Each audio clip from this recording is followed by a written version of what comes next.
A very good evening, sir. I, Swagata, on behalf of EDC, welcome you to the e-talk session. Sir, it Thank started. you so much, Swagata, for having me over. So, before we begin with the questions, first of all, how are you doing today, sir? I'm doing great. It's been a good day. It was also a solar eclipse. They're saying it's probably the biggest solar eclipse in a century or a decade or something. I'm Yes. not too sure where it is. So yeah, it's been a different day. How about you? How's it in NIT Durgapur? Sir, sir, it's good, sir. We are actually at home, not in NIT Durgapur. It's a Oh, okay, lockdown. okay. Oh, okay. Yes, Wonderful, sir. wonderful. Sir, it was a great day. So, before we begin with the question answers, if you can kindly describe about your journey so far. Okay, so how do you want to go about? Do you want to do a direct Q&A or I have a small presentation? We can quickly So, you can go show the through it present. and then we can do a Q&A. Is that okay? Sure, sir. And how much time do we have, Swagata? So, 30 minutes. So it can be 30 minutes. extended, say 10 or 5 or 10 minutes after that also. Sure. You also have another talk after this? No, so this is the last one of the entire summit. Okay, fine. So what I will do is I will present my screen. I'll take you through my journey, uh, and then we can do the Q&A. So can you guys see my screen? Sure, sir. Yes. Okay. So uh, before I start my presentation, let's play a small game. So what I'm going to do is I'm going to take you through a bunch of seemingly random Indian celebrities, and I want you to tell me what all of them have in common. Okay? Can we start? Yes, sir. Great. So this Bollywood actress, Kriti Sanon. I'm not too sure. She's very charming, but I'm not too sure if her movies are equally charming these days. Then we have Chief Minister of Bihar, Nitish Kumar. Then this globally renowned economist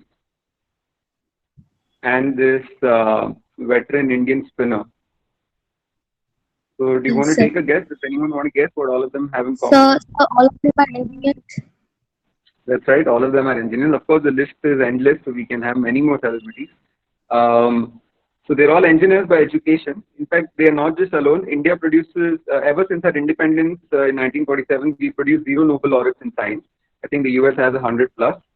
Uh, I think the latest tally of Olympic gold medals, I don't know, somewhere in the 30s, if I'm not mistaken.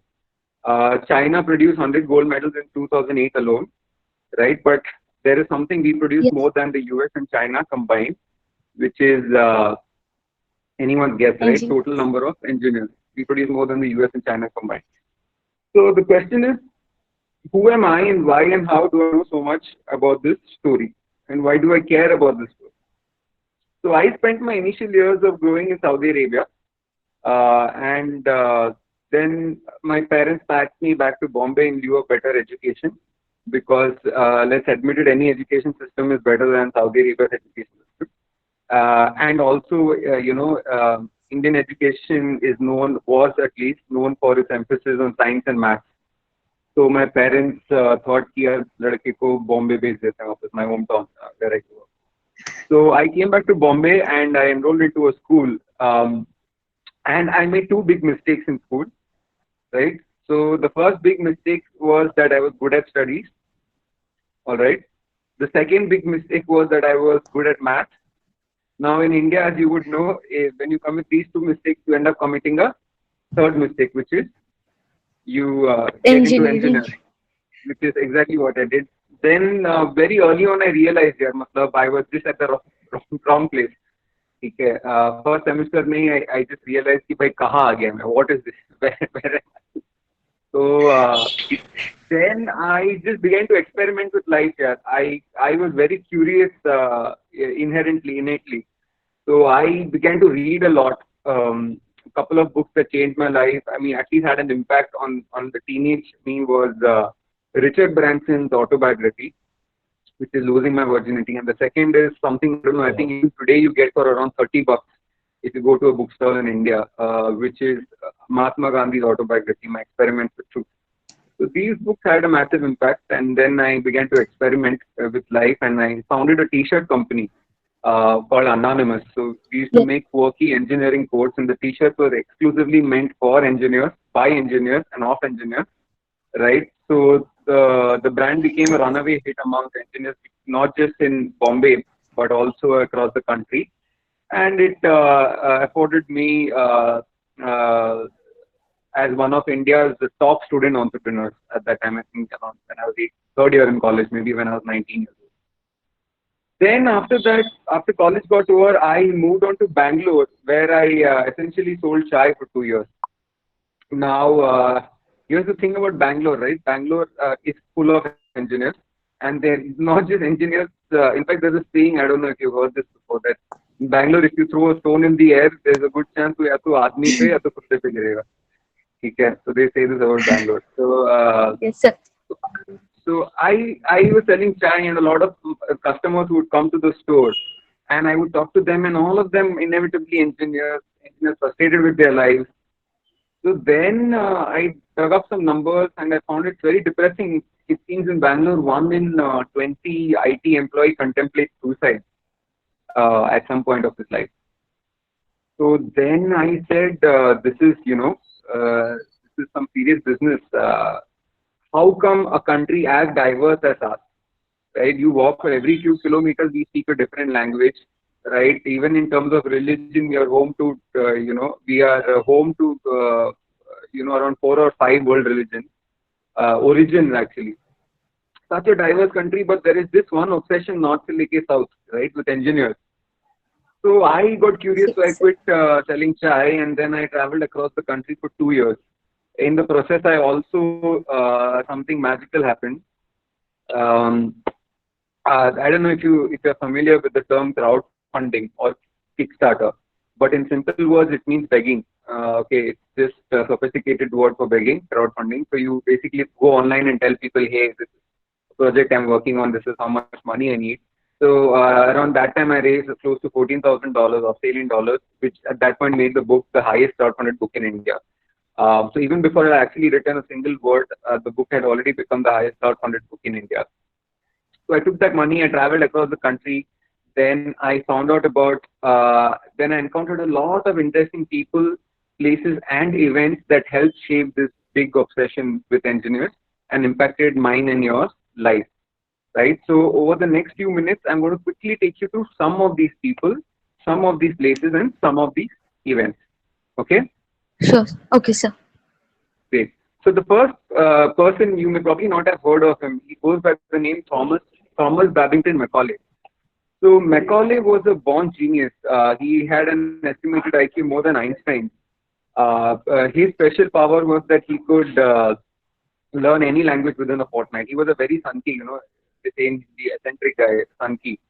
So the Brits told him, yeah, why don't you go to India? It's one of our newer territories, right? So please go there and figure out a few things for us. So Macaulay said, "नहीं यार, India तो मैं नहीं जा रहा. Sorry." So then they said, "No, no, you have to go." So then Macaulay said, "Look, he didn't have any friends. A person like him actually very difficult so to have friends also. So he asked his sister, "Ki yaar, Hannah, Hannah, please you come with me to India, then only I'll go." So Hannah said, and I quote, "Ki I see India only as a country of disease and death." So then Macaulay said, "No, boss." He told the Brits that, "No, it's not happening. I'm not going." So of course, in India, when nothing else works, one thing always works, which is bribe, jugaad, right? So then the Brits gave him, I think, 10,000 pounds in those days, which translates to £500,000 in today's time. If you give me £500,000 today, I'll go to Azerbaijan, North Korea, anywhere you send me, I'll go. Okay, so he had to still come to India. So he came to India, spent I think roughly 4 years, did not bother learning a single Indian language, and then eventually made a case in the British Parliament on 2nd of February 1835, saying, "Ki boss, we need to teach." I'm going to summarize the entire talk in just one line, which he said that we need to teach Indians English, because if we do not teach them in English, they're going to waste their youth touching the cow's ass. So Thada, that's how English education came to India. And then, as you know, it's rest is history. English, as you know, in India, it's not just a language; it's a class. Okay, education is synonymous with, English. It doesn't matter if you know anything, but if you can speak good English, you're considered to be well educated. Of course, engineering in terms of IT jobs, the IT boom could happen in India and not in China because we were familiar with English, which is the de facto language of programming. And uh, yeah, so of course, if you can watch television shows like, I don't know what is the in show these days, The Office. I think people, I don't know, what do you guys watch these days? What shows are popular? So mostly web series people are Like, watching nowadays, apart from television. yeah, I don't know. Money Heist. Money Heist. Have you Yes, guys sir. seen Money Heist? Great. So the one reason we can follow Money Heist is of course Spanish, but the one reason we can follow English shows just like the Americans on the British and appreciate them is because of our familiarity with English. So English has played a huge role in developing this huge obsession with engineering.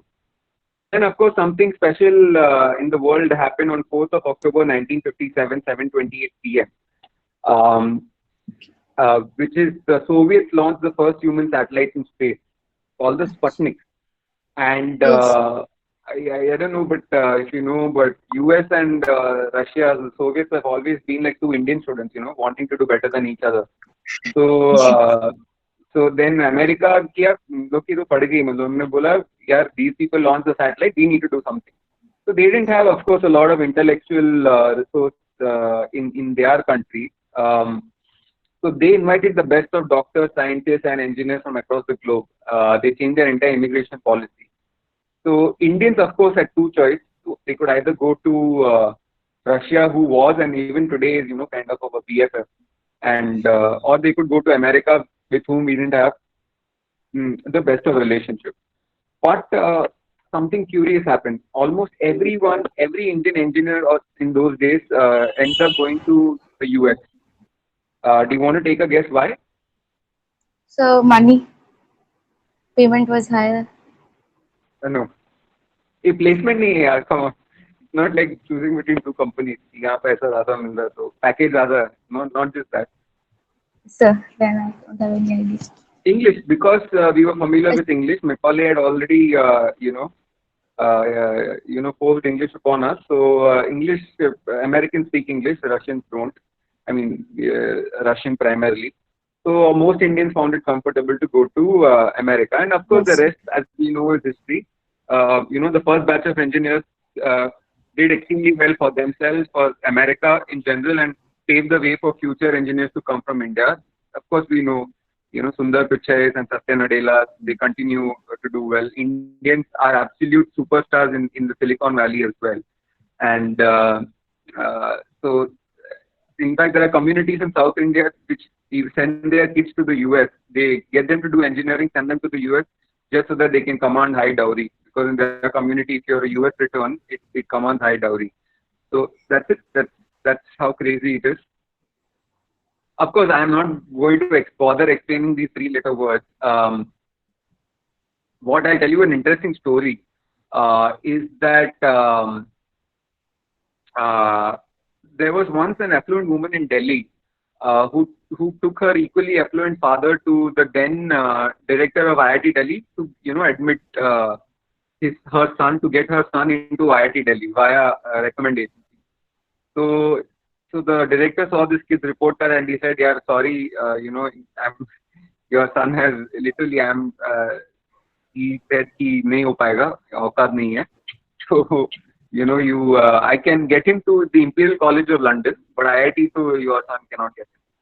So which eventually that boy eventually went to Imperial College of London. Now, what's fascinating about the story are the characters involved.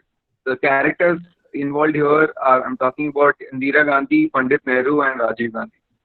So the most powerful family in the country can be denied admission into the IIT. So what happened gradually is IIT became one of those beacon of hope for all the middle class family in India. Because everywhere else, you needed nepotism, jugaad, and all those things. IIT was one of those few things, if you have only on merit. If you have it in you, then you can just study your way through and get into uh, the top institute in the country, and of course change the course of your life. So that's another reason gradually so many Indians had ended up taking engineering.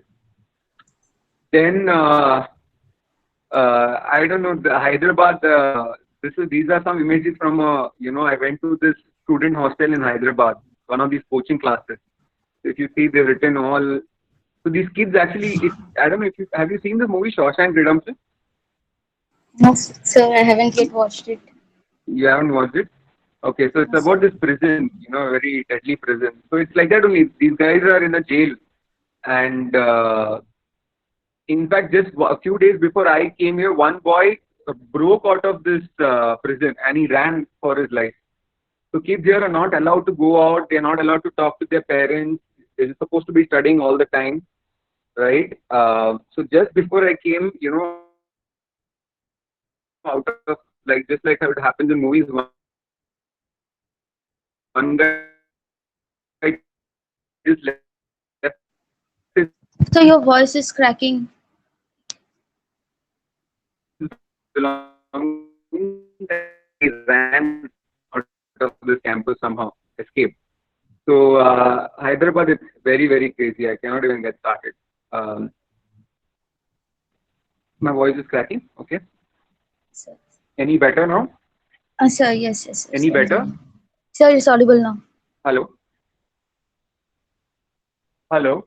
Sir, it's audible now. It's Hello? okay. Can you hear me? Am I any? Sir, we can hear you. It's fine Oh, now. great. Okay. So then great, great. So then I think there's slight lag. Okay.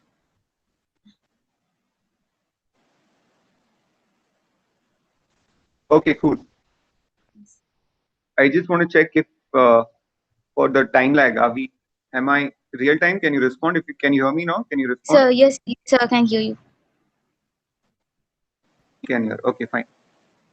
So the next city I went to is Kanpur in Uttar Pradesh, and wherever I go, I generally talk to all the panwalas and uh, uh, rickshawalas. These guys have the hottest gossip in town. So I was talking to one of the panwalas, and he said that I was just asking him, most of you all may have heard of Kota, right? You know the story of Kota. Yes, sir. So how one guy, there was one Bansal sir who literally started the entire, coaching industry there, Yes. founded, and then gradually everyone, and it became such a big educational hub. So I just wanted to understand the story of Kakadeo. In Kanpur, there's a locality called Kakadeo, which is actually called Coaching Mandi, which means coaching market, where kids are sold actually. Kids and their aspirations are sold. So Coaching Mandi, I wanted to know the origins of Coaching Mandi, why and how this place became a coaching mandi.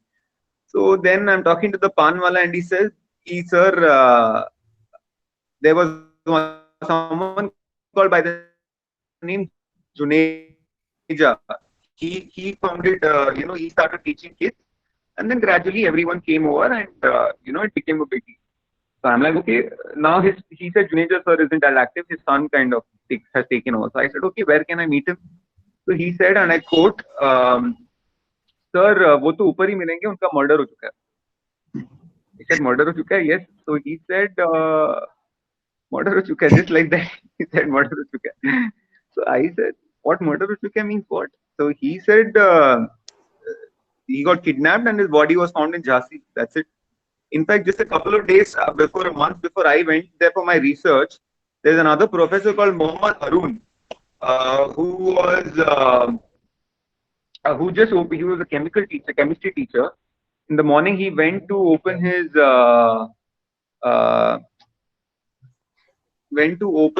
uh, coaching class. Two men come on a bike, and one bullet to his chest and one on his head. That's it, dead. Cold-blooded murder in broad daylight. So this is what happens in Kakadeo in Kanpur, where people shoot each other dead out of business rivalry, and these are professors of get teaching coaching kids into IIT. So, but this is not the death that worries me the most. this does. This girl could have well been here listening to us, been amongst us, but she's not here because she killed herself only because she didn't want to become an engineer. She's not alone. India has one of the highest youth suicide rates in the world. 20 kids kill themselves every day, which is a ridiculous amount of kids. Yeah. I call it, if you look at the numbers, no terrorist outfit also kills as many people, in India every year. So I actually call it India's deadliest terrorist outfit, India's education. So yeah, these are some unfortunate facts. This is one of my favorites. So the book, if you see, has beautiful illustrations. Um, and this is one of my favorite illustrations. So there's a kid called Mohan Zakarwal who goes to his parents and he says that, I want to, uh, there's something called as a social network and I want to create this website. And his parents, they think he's possessed by a ghost. They get a havan done. And today Mohan Zakarwal is a mid-level manager in an IT company in Bangalore, probably contemplating suicide. So, but the biggest threat is the biggest villain of this entire story is actually our schools. If you look at the origin of our schools were designed more than 400 years ago, and they were designed with a very specific purpose, and the purpose was to develop donkeys, right? So they needed clerks, and the empire essentially ruled the planet. So they needed clerks, they needed military people, and they needed factory workers who could, uh, work in factories. And what are the skill set needed for these three people? You need to follow instructions, no creativity, right? And that is why if you see, the school is actually modeled on a factory, and this is not coincidence. If you see the tring of the bell, factory many of the, when a shift ends, you can go have your lunch bell. Then how you're called, even a batch. Remember, in factories there are batches, no, of boxes, products. So similarly, when you call yourself, I am batch of whatever, so and so 2017, batch of 2020. So even the terminology, it actually comes from a factory. So we are all in some way, the school produces. More importantly, if you see, have you seen those OK stickers on every product that comes out? OK means it's tested OK. It's ready to be sold, and the ones that are not OK, they are disposed. Similarly, even in the purpose of testing in schools is to determine whether not to determine your strength and weakness, but just to give you a stamp of pass or fail. So that's the tragedy about our schooling system. Of course, with all of this automation, as we know, AI is going to revolutionize everything that we do. And they're saying 69% of jobs in India are in threat because of AI. With such pressing problems, of course, the media, some of the things that media is discussing, as you see, Priyanka Chopra's armpits. So uh, that's that's where we are. So this is a quick story of, this is not, of course, the complete story. It's a quick story of until the book. There are a lot of things that happened after the book as well. So probably I'll address that in the Q&A. So that's the name of the book. It's called The Great Indian Obsession. And I think you can find it on Amazon, Kindle. So it's available. So whenever you get the time, you can have a look at it. Right? In case someone wants to reach me, this is my website, this is my email. You can note it down and reach out to me anytime. Yeah, so that's a quick presentation from me. Now I will keep the floor open for questions.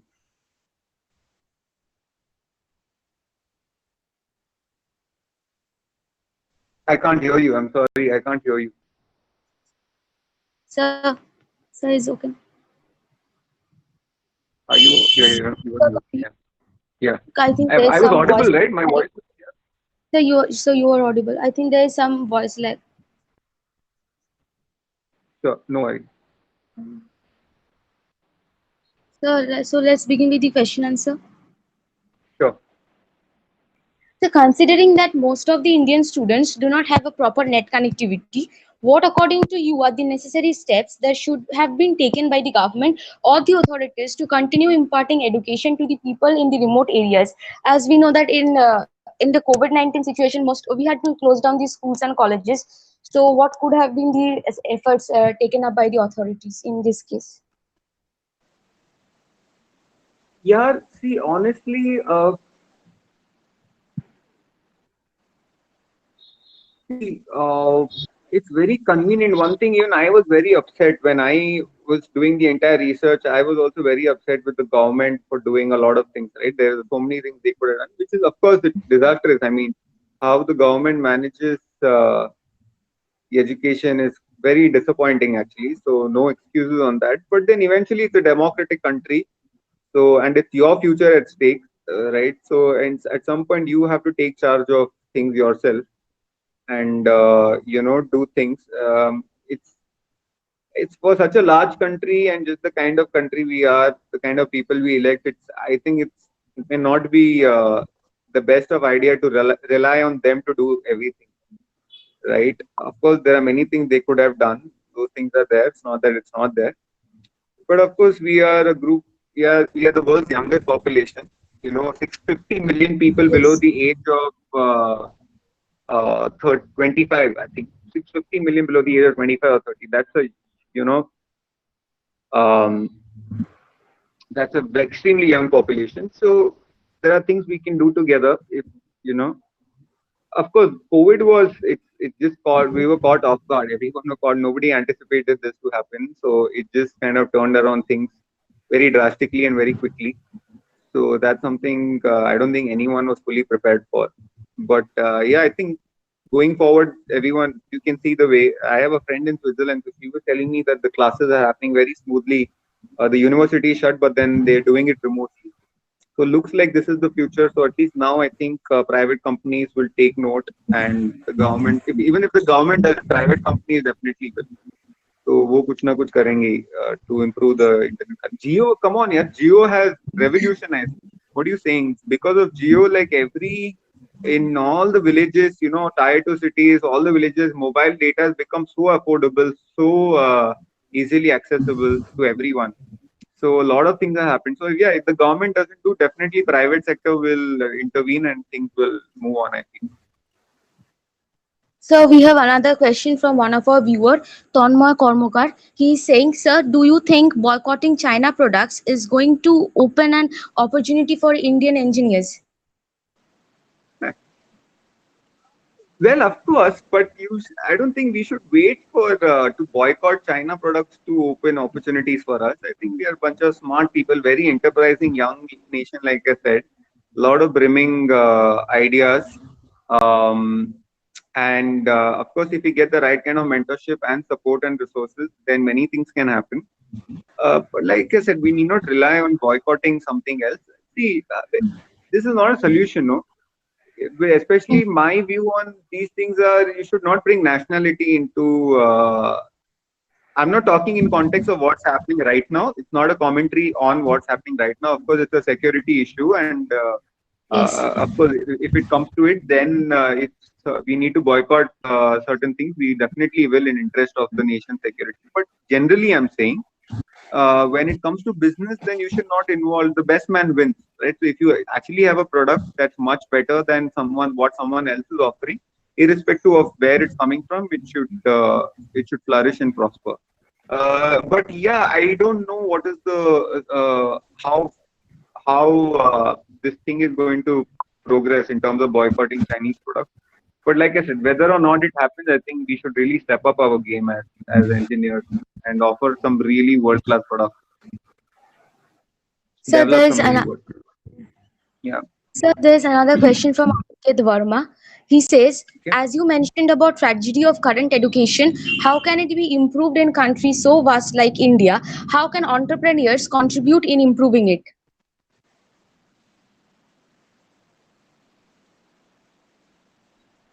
See, I think what needs to happen is we need to first of all democratize education. Right now, it's heavily the government interferes, especially primary education. The government interferes to a great extent. Of course, the COVID is a fantastic. I mean, it's really unfortunate the other thing that it has done with the loss, with the loss, economic loss, human loss. But it's kind of got a lot of people thinking about some really basic questions, and one of them definitely popping up is about education. Everyone's trying to figure out, because one thing they've Harvard and Oxford, these guys are offering some of their top courses for free, or for peanuts, right? So people are wondering whether they need to go to school. And this entire craze of US is going to die down almost immediately. I don't think anyone will be wanting to go to the US, or for that matter, even they'll be accepting for the next couple of years. So I think you should give private players more and more freedom to work. As far as education, we got some really smart entrepreneurs, and they're even doing wonderful stuff even today. In terms of learning. So I think give entrepreneurs the freedom. Let government not interfere too much in education. Then of course people will, whoever is offering the best possible solution will win. But right now it's like Gundagiri, the government is saying only I will give you certificate of an SSC. Only if you do what I tell you, then you are certified and you are a educated person. So even if let's say I take 5 people, 7 people under me, and I take them through fantastic schooling at home, and I teach them really well, but then they will still not be, they will still won't be considered educated and certified. So yeah, but of course these So, are just some of the things. I mean, it's a much more elaborate topic, so we can look at it in more detail probably. so there's another question from Divyan Shraka. He says, "Sir, our engineers are good. Okay. Sir, our engineers are doing good in the IT field. What do you think can be done for same results in other core engineering branches?" See, in terms of opportunities, I'm not too sure what the kind of opportunities that are there in core. Even in terms of the money that our private companies put here in India vis-a-vis the money that that's invested in America by the private companies, negligible in India. So I think the focus is pretty much still now is not as much in the core sciences and core engineering. So I think the private sector needs to kind of intervene and show more interest in offering core jobs to the people. So unless that happens and more and more core opportunities are there, I don't think many people would want to, take up core jobs or, progress in that direction. So, yeah. So we have finished all our questions. Sir, it was great talking to you. If you want to share any concluding message to all the engineers out there, or all the students who are studying engineering now going to be Hello, something else. can you hear me? Yes, sir. Hello. See, yeah. So also today is an important, as it's a significant day. So what I will do is, it doesn't matter what you do. If you like engineering, you should. If you're progressing in engineering, or if you want to move out to some other stream, it doesn't matter. Just whatever you want to do, just be the absolute damn best at it, right? Just nail every small detail of it, and just become the absolute best at whatever you want to do. And for that to happen, you personally, your mind should assist you, your body should assist you, right? We've seen what has happened to some unfortunate, the actor who died recently, brilliant guy, but obviously his mind was working against him and he couldn't take it, and so the brilliance eventually could not produce much result.